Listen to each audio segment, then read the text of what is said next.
Hey, this is Marty McNair. I am your host of the K.O.B.Y Blueprint, Confidence, Courage, and Self-Advocacy Unleashed. I told you all, as always promised, we're going to have a great group or a great guest list of thought leaders, free thinkers, and young people on the move. So my guest today is a student athlete, female basketball player, Jayla Bannerman. And Jayla, how you doing today? Thanks for coming on. Doing great. How about you? Good seeing you. Good seeing you. It's good seeing you too. So Jayla, today's topic is where do I fit in? Because a lot of times, with teammates or whatever the case may be, sometimes as players on a team, whether regardless of the sport, sometimes players need to figure out where do they fit in the grand scheme of things. But before we get into that though, Jayla, because you got some AKA stuff going on with you. You're from St. Francis. You played at St. Francis. You played with Angel Reese, right? When did you play with Angel Reese? I played with her my 6th grade year in middle school. Got it. And then I played with her my freshman year. Was it sophomore year? I think she graduated my sophomore year, so I think I only played with her my freshman year of high school. Got it. So she was a couple years. Yeah, she was a couple years. She's 2 years older than 2 or 3 years older than me, one of the two. Got it. So you got some AKA stuff. Yeah. What's your number? You kept the same number when Yep, 4. Number 4, AKA number 4. Got it. Jayla B, AKA number 4. Welcome. So Jayla, tell us a little bit about you. Beyond what I just said, right? Just stay relaxed and I attend Morgan State. I run the point guard. Where were you coming from before you got to Morgan? That's why we got you on the show today. I'm coming from University of Maryland Eastern Shore. Right. So you played there 2 years. 2 years. Got it. And then, did you jump in the portal and then? I did. I jumped in the portal. They told me they was firing my coach on a Thursday. I hopped in the portal 20 minutes after the Zoom call. 20 minutes. And you got picked up, what? So within 45 minutes after you put your name in the hat? Kinda. So no, okay. First when I entered the portal, they put me in under men's. Oh, wow. So I had to wait and get processed so that I can be under women. Got it. So when I was entered the portal, I did get a lot of schools, but I got a lot of schools that were like D2, and it was far, like Texas, New York, North Carolina. One of them was like, I can't even remember. One was crazy far, like just was out of my league, like nah. Right. So then I want to say like 2 weeks into the transfer portal process, I started talking to, who did I talk to? I think I was talking to Coppin's coach. Okay. And then my coach called me, I want to say the next day, my coach called me and was like, Morgan want to talk to you. I dropped every school, every single school that I was talking to, I told them to put me, so you have a thing where you can be in the portal as a no contact or a contact. I asked to be in a no, so a contact is where you enter portal and all the coaches can see that you're in the portal and they can contact you. Whereas though as a no contact is when you're in the portal, they can see that you're in the portal, but they cannot contact you at all, meaning that you already know where you want to go. Got it. Okay. So after, I want to say probably 2-3 hours of me communicating with the coaches and stuff like that, I told compliance, y'all could put me under no contact.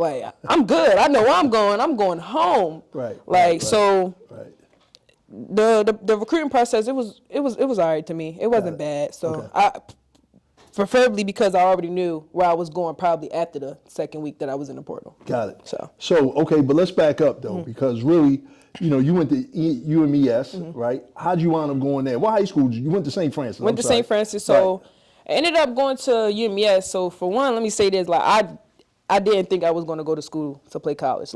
Really? I didn't, because the offers rolled in so late, late. And mind you, because I had ended up changing AAU teams. Got it. So when I changed AAU teams, I ended up playing with Thurl, which was under K.O.B.Y.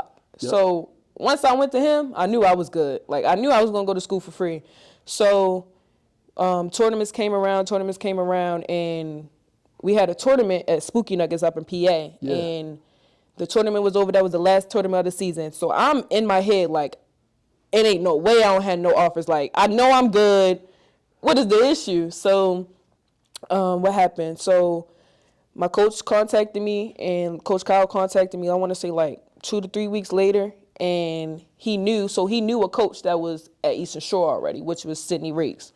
which is, he's no longer there anymore. But he reached out to me, and he started coming to the fall league games. We were playing fall league out in Jessup, and he started coming to the games. Like, he even came to the game discreet. He had a black hat on, black mask all the way to the eyes, black hoodie, black sweatpants. Like, he made sure we didn't know who he was. Right. So after that game, he introduced me, and he told me who he was. And ever since then, I just connected with them. They started coming to my games at St. Francis, and then they also started recruiting one of my teammates who was DK.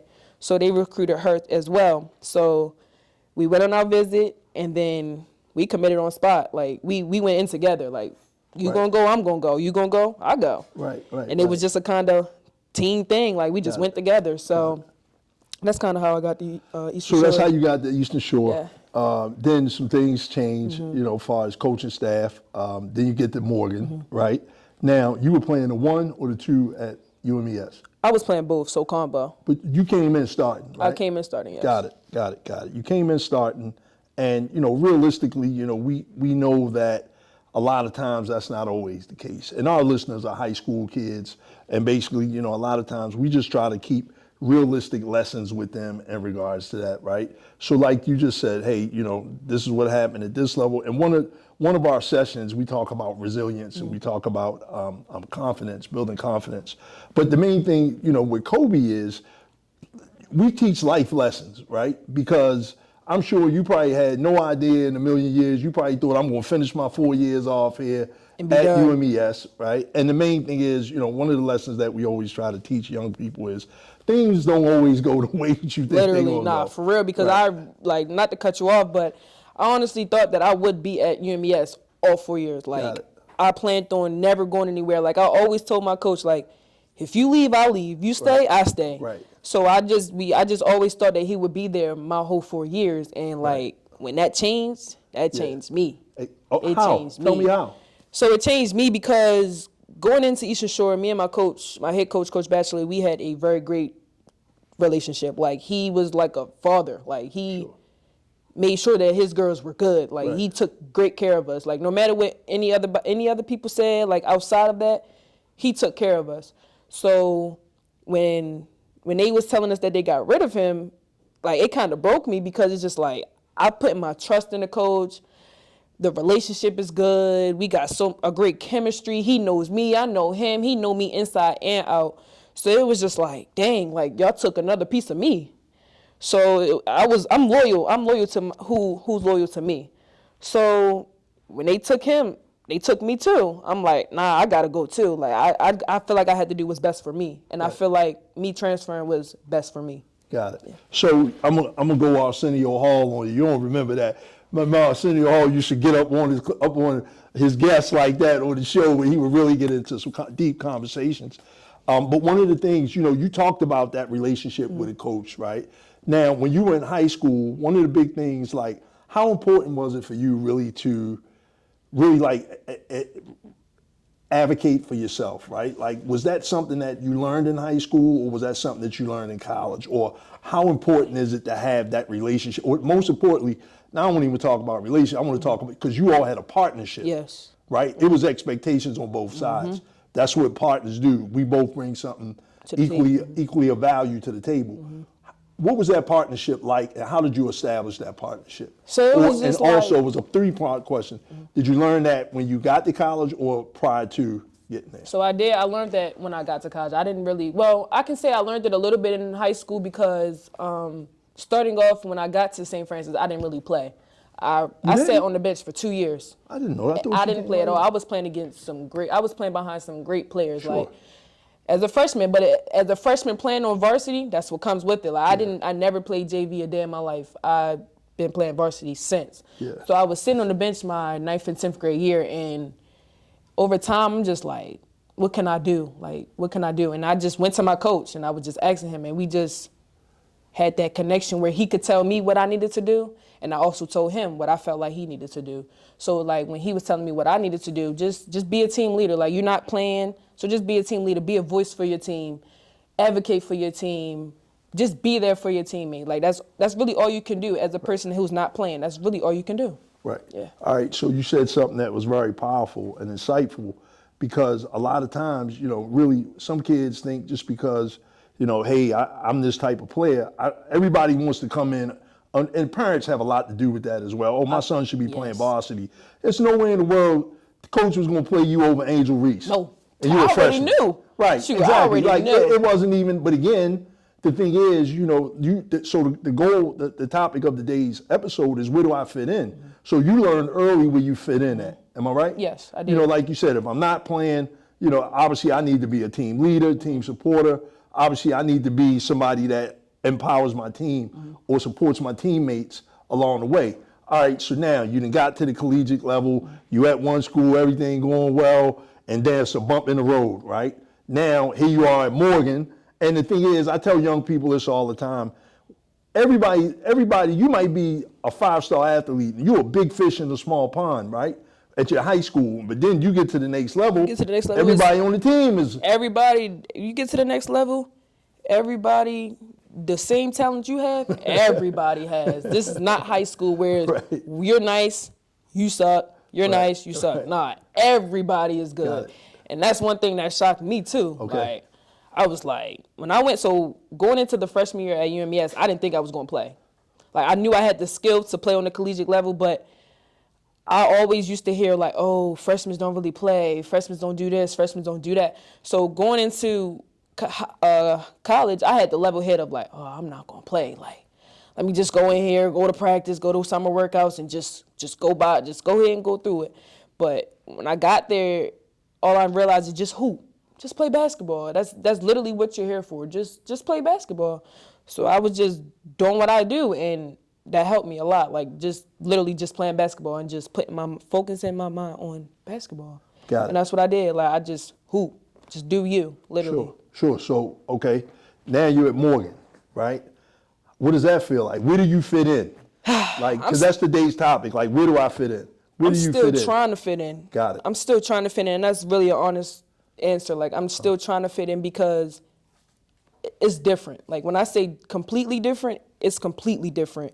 Coaching-wise, playing-wise, the players, knowing how the players play, just adjusting to it all is different. Knowing different plays is different. So I feel like I'm fitting in. Like, I'm fitting in real good, but I still got a lot of more fitting in to do. Sure, of course. So, yeah. And then, one of the main things is, I'm a firm believer in, and, all of our listeners and our goal really is to get people at the next level that are going through these things, right? So not somebody that already got through it, right. Somebody that's going through it realistically, you know what I mean? So when you talk about fitting in and all these things, the main thing is you bring you wherever you go at. So the same thing you did at UMES, the same supportive teammate, that's just who you are.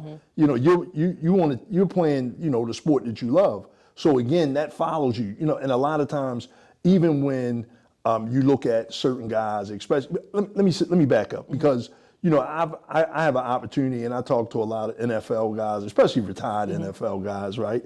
And when you look at a guy that can stay in the league, especially in the NFL level, like for 15 years, right? Like because nobody stays that long. Right. The percentages are very, very small.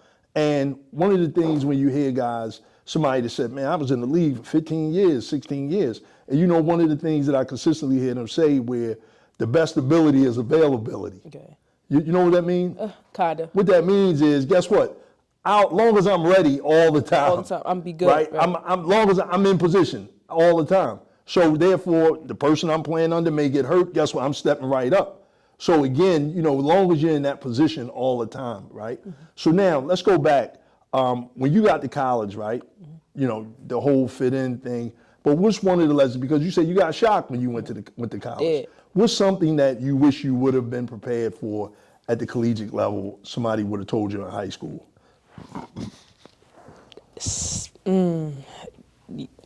I know it's a lot of lessons, but one lesson that I wish I would have known before I entered college, about the people everybody being on the same level. Like I really was going into college, and when I was like, I suck. Like I knew I didn't suck, but I'm like, nah, these girls better than me. Like these girls are way better than me. And then when I got there, I'm like, what? We all the same. Like we're all the same. Sure. So I'm like, I'm good. Yeah. I'm good. Like I say, all I did was just hoop, Yeah. that's why I felt like I fit in Right. at Eastern Shore, and also a lot of players that was at Eastern Shore. Eastern Shore was a very guard-based program, so a lot of us guards, we all kind of had the same playing skills. Like we all really could do the same things, but just your different type of skills stood out. Right. So it was like one of my teammates had this type of skill that maybe I can't do. I have this skill that she can't do. And that's literally how it is. Like if I'm good at shooting 3-pointers, that's one of my good things that I'm doing. And you might be good at shooting free throws. That's what you do and that's what I do. And we bring that together and make that as one. So, yeah. So y'all support each other. Support each other for what you do. Right. You know, it's interesting how we can get in our heads and, you know, even with golf, that's the same way, right? Like, man, these guys can really play. But you ain't playing them. No, you playing the course, right? So in reality, everybody, so when you start playing with guys, you consistently, you learn how other people play. So some people may have a strong short game. You know what I mean? Some people may have a strong long game. You know, somebody may have a fairway game. So again, you know, but it's not like, but we can get so wrapped up in our minds unrealistically by saying, oh, this person better than me, or all of them are better, or we can feel somewhat intimidated unrealistically, right. You know, and unrealistically from a perspective like, man, these people better. And in reality, it might not be that they are, they might just be better at some things. And the goal really is to try to make it all mesh together. Right. Right. Good. So even along with that, you know, you made the transition over to Morgan, right? Where do you see yourself in the next 2-3 years? What you studying? I'm studying liberal arts right now. I'm trying to go into elementary education right now. So. Nice. But 2 to 3 years, I actually see myself playing overseas. That's one thing I want to do as soon as I graduate. Well, I always tell people that I want to take a year off, and everybody asks me like, why do you want to take a year off? Just go straight in. But that's why I do really want to see myself 2-3 years. I want to be overseas. And if that doesn't work, I want to open up some daycares. I love kids, and that's just what I like to do. So I just feel like one day I'll have a lot of daycares around Baltimore City. Okay, cool. Yeah. All right. Okay, so the daycare, who would have known? So you'll be teaching them basketball. Nah. You have a basketball hoop in the back. Yeah, I'm gonna have like the basketball hoop, the little mini, the little mini one. Yeah. Right. For sure. So, hey, Jayla, let me ask you. You know, really, who are you outside the uniform? I'm me. I think I'm the same person in the uniform, but not at the same time. I'm not like outside of the uniform. I really just be me. Like I really don't know how to explain that. Like I'm respectful. I respect myself. I respect who around me. Like you gotta really respect the same people you'll respect when you got the jersey on your back and the name of the school on your back is the same way you should respect when you don't have the jersey on. So, like I said, when I'm not in a uniform, I'm literally just me. Like I really don't know how to put that no other way. I'm me. Good stuff. So Jayla, where can we find you at or follow you at on social media? Follow me on Instagram at JaylaB4, 3 A's, 1 B, 1 4. Got it. So we always ask all our guests really to give any like final words. What would you give, what words of advice would you give student athletes, whether they male or female, in regards to getting to the next journey on the court or off the court? Never give up and always trust the process. There it is. I'm Marty McNair. I'm your host of the K.O.B.Y Blueprint, Courage, Confidence, and Self-Advocacy Unleashed. You can watch this episode on the Jordan McNair Foundation YouTube channel and probably catch us on like some type of Apple or Spotify, iPod or something like that, iTunes. So follow us. Hey, we'll see you the next time. Take care.